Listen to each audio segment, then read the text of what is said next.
parti sur cette loser semi, donc ça va être du BO5. Le gagnant va affronter Paz en loser final. Oui, parce que Azure a gagné le 7 en winner final, si je ne me trompe pas. Donc le gagnant affronte Paz, si je ne me trompe point. Et là, on commence par des turns parce que c'est Nito Falcon et qu'on n'a pas prévu de jouer du gameplay propre. On va foncer comme des camions. Non, après... Voilà, si tu veux parler, faut parler à côté du micro. Non, allez, du coup, là, en vrai, on va avoir un match-up assez explosif, je pense. Je pense que la place, on va avoir beaucoup moins de patience que sur d'autres match-up, mais George est quand même un joueur réfléchi. Donc, je pense qu'il va essayer d'appliquer un peu de réflexion dans son jeu pour pouvoir gagner ce set et aller en winner final, et pourquoi pas essayer d'aller choper son rematch contre Azure en grande finale. Je pense que de toute façon, il va tout faire pour, je pense. Et voilà. Qu'est-ce que je voulais dire? Je voulais dire autre chose. J'ai perdu mon fil de pensée. Donc oui, pardon. Josh, ça va être le Falcon bleu, enfin noir, rouge. Et Clem, ça va être le Falcon rose pour vous situer dans la game. Et là, l'aspirattaque, le up smash qui touche mais qui tuera pas. Donc qui permet pas à Clem de remettre ce set au même nombre de vies. Et là, du côté de George, on essaie de prendre l'avance. On va essayer de tuer, pourquoi pas avant. Mais non, là on tue pas. Le side B qui passe. Est-ce qu'on va avoir une phase d'edge guard? Le donner qui n'aura pas touché. Et là, on touche avec le down tilt. Là. Mais on revient. On savait du côté de George qu'on allait tenter ce nid du côté de Clem. Donc on a tout simplement adapté sa Rico à ça. Et là, on tente le down air du côté de Josh qui ne va pas passer. Là, et là, le set B qui nous permet de reprendre le centre du stage. Mais non, on retape ce match-up, c'est un match-up de camion. On veut taper. Et là, on prend la stock du côté de Clem. On aura pris 73%. Il est déjà à des kills % sur peut-être un nid, sur beaucoup de choses. Et là, est-ce qu'on n'arrivera pas à trouver ce backer? Du coup, on ne tue pas, mais on est très proche de tuer là. Faudrait tuer avant d'atteindre les 60%. Comme ça, on est tranquille. Notre stock, elle aura été rentabilisée dans tous les cas. Mais là, on marche bien. Ça marche bien là. Et là, non, l'option qui passera pas. On reprend l'avantage du côté de Clem. Et on ne reset pas le neutral. On passe de l'avantage au désavantage. Le neutral, on s'en bat les couilles. Et là, on le touche avec ce backer qui tue, que 38% infligé à Clem sur Josh. Donc en vrai, on est plutôt bien du côté de Josh dans cette game 1, mais on n'oublie pas que c'est du BO5. Donc Clem peut s'adapter. Et puis Falcon, ça va très vite, déjà 81%. Là, si on tue maintenant, tout est encore possible. C'est Falcon, ça va très vite, ça peut enlever des stocks très très vite. Le perso est flashy, mais le perso tue. Et là, attention, là on peut tuer, voilà, on tue, on n'aura pris que 21%. Et là, tout est possible. Tout est à refaire du côté de George, on aura mis qu'une vingtaine de pourcents, là on est déjà à 38%. Mais là, va falloir... On peut tuer assez vite, mais du côté de Clem, l'inverse est valable aussi, il joue le même perso. On a rattrapé les pourcentages, est-ce que... Là, on n'aura pas le donner, n'aura pas connecté là-dessus. Le nid qui touchera pas, mais là, du côté de Clem, on est en pétard, on veut montrer que au dernier Moonlight, Josh a gagné, non, au Moonlight 3, c'était au Moonlight 3, oui, que Josh avait battu Clem en grande finale, mais là, la première game est quand même du côté de Josh, donc 1-0 du côté de Josh. Wow, faut dévisser ce mot. Falcon, tu parles de neutral. Il est où le neutral?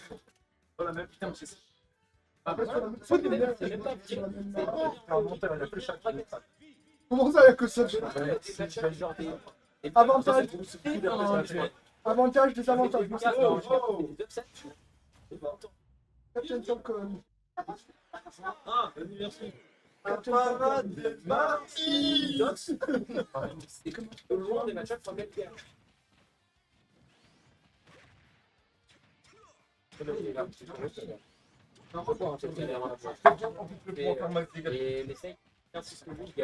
Normalement, le max peut pas faire ça. Moi, je pense que le gars a les petits pour le faire. C'est pas la question. On va bosser. On va gagner en Liga. Ok, du coup, là, on passe sur cette deuxième game. Et je suis allé report les scores. La stock de Clem, je sais pas comment elle est partie, mais elle est partie à une vitesse. Et là, du coup, on met déjà une bonne option sur cette game 2 du côté de Josh. Et si je me trompe pas, en gagnant la game 2, il a automatiquement le choix de la map en game 5. Si on va jusqu'à la game 5, si je me trompe pas, je dis peut-être des bêtises. Mais dans tous les cas, je pense qu'on va Gentleman Rules PS2 parce que le terrain est bien pour le Falcon. Et le terrain est assez neutre, donc en vrai, Ça donne pas un gros avantage à aucun des deux, parce que les deux jouent le même perso. Ça dérange pas que je continue à parler? Tu peux te coucher son nom? Allez. Allez, du coup, là, du côté du Falcon de Tractopelle, on n'arrive pas à revenir. Hein. Et même en prendre des pourcentages, on arrive à prendre cette stock, mais on a déjà 81%. Je curse un peu le set, hein, mais on a déjà 80%. Ça va être, ça, il va falloir rattraper son retard comme il a fait tout à l'heure, mais que la fin soit différente de sur cette game. Oh, c'est compliqué à commenter tout seul. Et là, on tape, on tape, hein. Le match-up il tape, on tombe de up smash. Là, du côté de Jauge, on va essayer de trouver cette stock assez vite. Et là, avec ce backer, on trouve cette stock, on n'aura pris que 21 petits pourcents. On a une stock complète d'avance. On met une option sur cette game 2. Et c'est pas peu dire, parce que là, on va pouvoir... là, si on continue à dérouler notre jeu, je pense pas que sur cette game-là, en tout cas, Clem a la place d'aller win cette game 2. Là, non, on ne trouvera pas la suite, mais on a infligé déjà 80%. La game est rapide. La game est rapide et là, non, on n'aura pas trouvé ce donner qui aurait pu être salvateur et annihiler cette vie. Là, par contre, on est déjà à 137% du côté de Clem. Il va falloir être solide sur ses appuis, avoir les reins solides pour espérer gagner cette game. Il va falloir déjà commencer à tuer là, peut-être sur cette edgeguard. Non, le backer qui sera pas trouvé. Et là, par contre, on est dans une situation très dangereuse. Le dos smash qui touche pas. Et tu me side B, je te side B, je gagne l'interaction.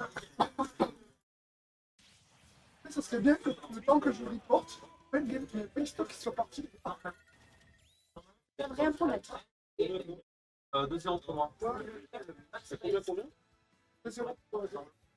Bunny qui t'a envoyé voilà, il met d'autres à supprimer son dessin. Ah. Voilà. 21.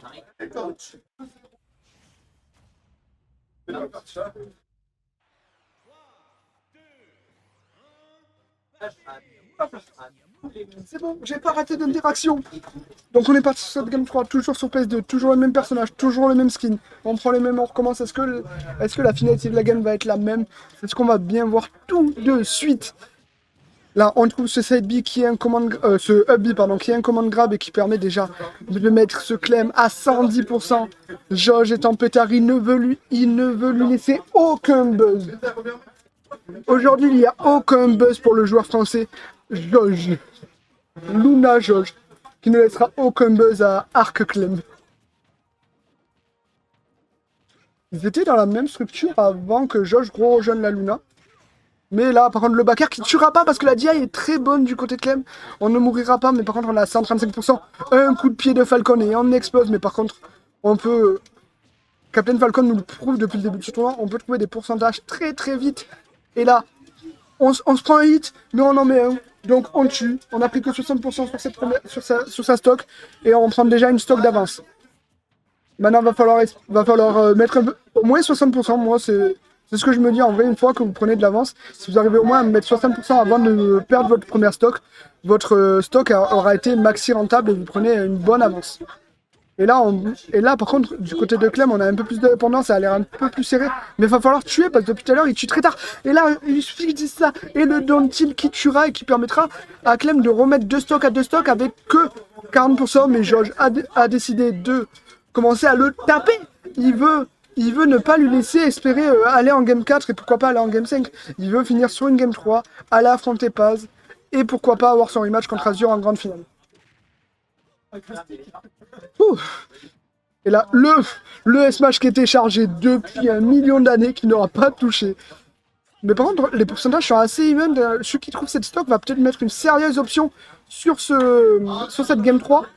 Et là, du côté de Jauge, on revient bien pour esquiver le nid ou le backer. J'ai pas bien vu, mais par contre, on se refait mettre à l'extérieur avec un command grab. Enfin, avec un grab. Et là, le command grab du up B qui est trouvé, qui laisse Jauge en désavantage. Et là, avec le fer, on va tuer. On tue et c'est une des...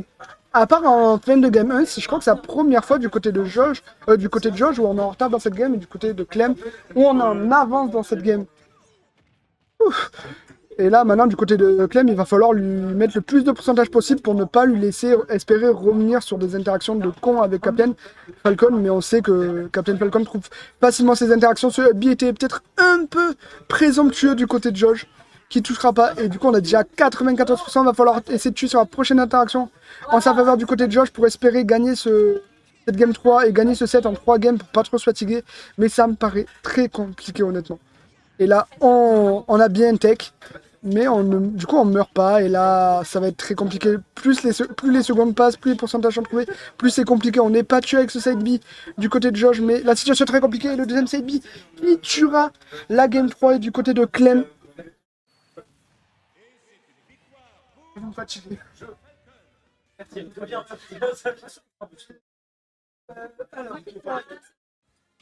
Ah ouais, d'accord.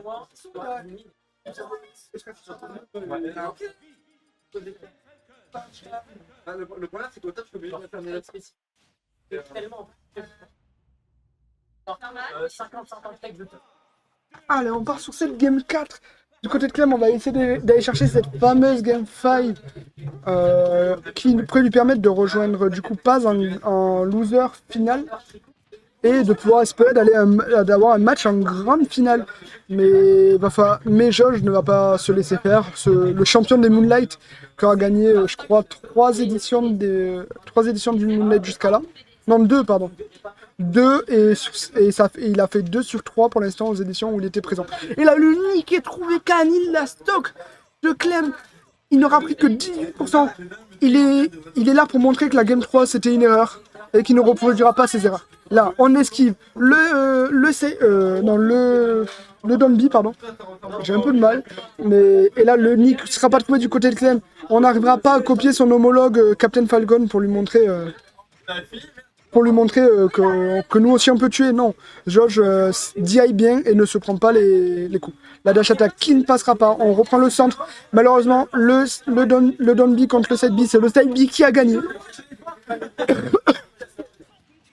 Là. Et là, du coup, on a quand même une belle avance du côté de... Enfin, on n'a pas une si grosse avance, en vrai, j'exagère. Mais là, par contre, dans 20%, on aura quand même une belle avance. Comme je dis, 60%, c'est le pourcentage où on est déjà bien en avance. Là. Dans la voiture. La preuve, j'ai vu que le mec pour l'instant. Quoi derrière cette casquette? Et qu'est-ce qu'on va faire? Là, du coup, le temps que je parlais, on a perdu cette stock du côté de Josh, mais 54%, c'est déjà pas mal. Maintenant, il va falloir ne pas laisser Clem revenir et le laisser reprendre la confiance sur cette game. Et du côté de Clem, ce qu'il va falloir essayer, c'est instaurer le doute dans l'esprit de Josh pour pouvoir gagner cette game 4. Là, on tente la Spear Attack en prévoyant une roll, je pense, mais la roll n'aura pas eu lieu. Mais par contre, on garde l'avantage. On ne laisse pas Clem reprendre l'avantage et on va essayer de tuer assez vite la dash attack qui ne tuera pas. Mais par contre, la prochaine interaction qui pourrait tuer et amener Clem peut-être sur sa dernière stock de tournoi. Là, le side B qui a été trouvé, qui a permis de reprendre l'avantage. Là, on tente de foncer, mais non, l'avantage est retrouvé du côté de Clem.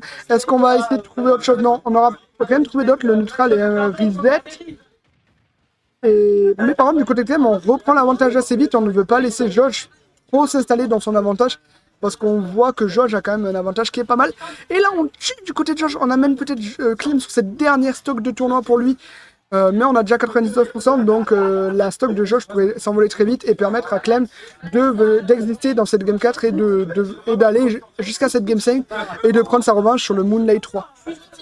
Là, le Donner qui n'est pas trouvé malheureusement, donc on ne tuera pas. Déjà 77%, ça peut aller très très vite la prochaine interaction. Vous pouvez tuer les deux et c'est Clem qui trouvera cette interaction là, donc qui amène Josh sur sa dernière stock de cette game 4. Tu le castes ou tu es là juste pour me regarder? C'est après un podcast. Je casse du Falcon depuis 4 games. Il y a combien de la première? 2. Il y a bien pour qui? Josh. Okay. J'espère que Josh gagne parce que cast du Falcon en solo, c'est affreux. Mais là, il est très bien parti pour gagner. Il reste... Après, c'est Falcon. Ouais. Là, Clem l'attrape, il remonte les pourcents. Ah, mais là, Clem est à 15%, mais avec Falcon, regarde. Si Clem grab, il peut trouver beaucoup de belles choses. Et là, tu vois, ça va plus finir à stock sur ce Donner aussi. Oui, ça s'est touché, c'était fini. Par contre, il faut parler à côté du micro. Pardon. Mais là, tu vois, on est déjà à 80%, voilà. Là, au final, il est revenu. Voilà. Et là, moi... Le premier qui envoie un gros coup dans la gueule de l'autre, c'est... Cœur sur les deux joueurs, mais... Allez, Josh. Et voilà. Josh qui gagne sur une interaction bizarre. Et du coup, on va passer à la winner finale.